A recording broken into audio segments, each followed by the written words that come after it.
dans cette seconde partie, on va maintenant justement parler vraiment de probabilité. Donc quand on a défini notre univers oméga, là, on peut définir dessus une loi de probabilité, qu'on appelle aussi un modèle de probabilité, et en fait ça, c'est associé à chaque issue possible, qu'on appelle xi, un nombre pi, qui est positif ou nul et inférieur ou égal à 1, c'est-à-dire compris entre 0 et 1, et de telle façon que P1 plus P2 plus etc. Pn, c'est-à-dire la somme de tous ces PI, soit égale à 1. Et ce nombre PI, c'est ce qu'on appelle la probabilité de l'issue XI. C'est une définition un peu compliquée, mais ce qu'il faut comprendre, c'est quand on vous demande de donner une loi de probabilité sur un univers oméga, il faut donner le tableau suivant.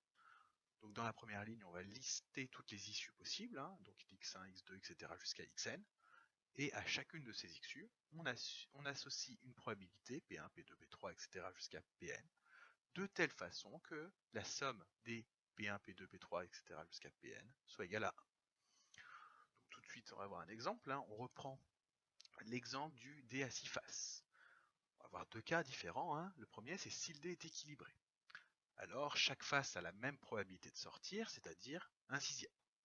Et on a donc la loi de probabilité suivante, on donne le tableau. Donc les xi possibles, les issues possibles, c'est 1, 2, 3, 4, 5 et 6. Et à chaque fois, la probabilité associée, c'est 1 sur 6.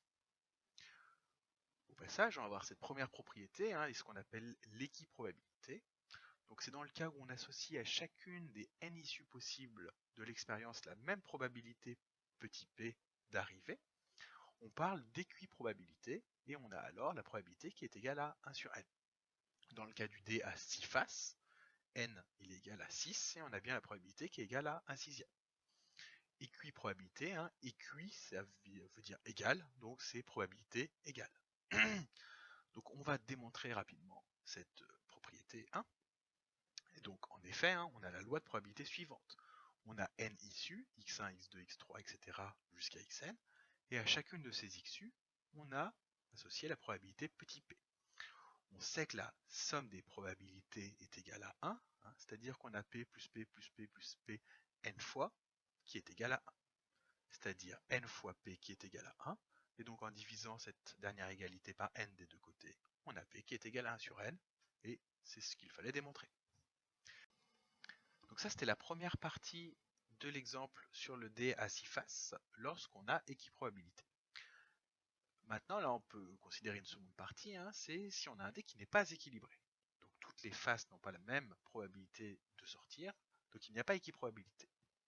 Dans ce cas, pour déterminer la loi de probabilité, c'est-à-dire la probabilité de chacune des issues, on effectue un très grand nombre de fois l'expérience aléatoire.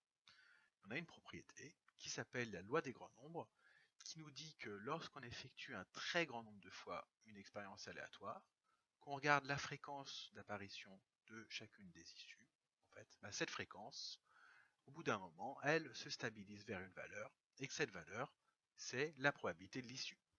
Ce que ça veut dire. Là, par exemple, on a un dé qui est truqué, et on lance un très grand nombre de fois, par exemple 10 000 fois. On se rend compte que la moitié des fois, on obtient un 6. Okay, et plus on lance de fois, plus la fréquence, elle est proche justement de 1/2. Donc c'est que la probabilité d'obtenir 6 est de 1/2. On fait pareil, on regarde les fréquences de chacune des faces et on constate qu'une fois sur 10 on a un 1, une fois sur 10 on a un 2, etc. Et donc on obtient comme ça la loi de probabilité qui correspond à cet univers associé à ce dé. Ça, on peut vérifier que c'est bien une loi de probabilité, puisque quand on fait la somme, on a bien 1 dixième plus 1 dixième, etc. plus 1/2, qui est égal à 5 dixièmes plus 1/2, c'est-à-dire qui est égal à 1. Et donc, on a bien une loi de probabilité.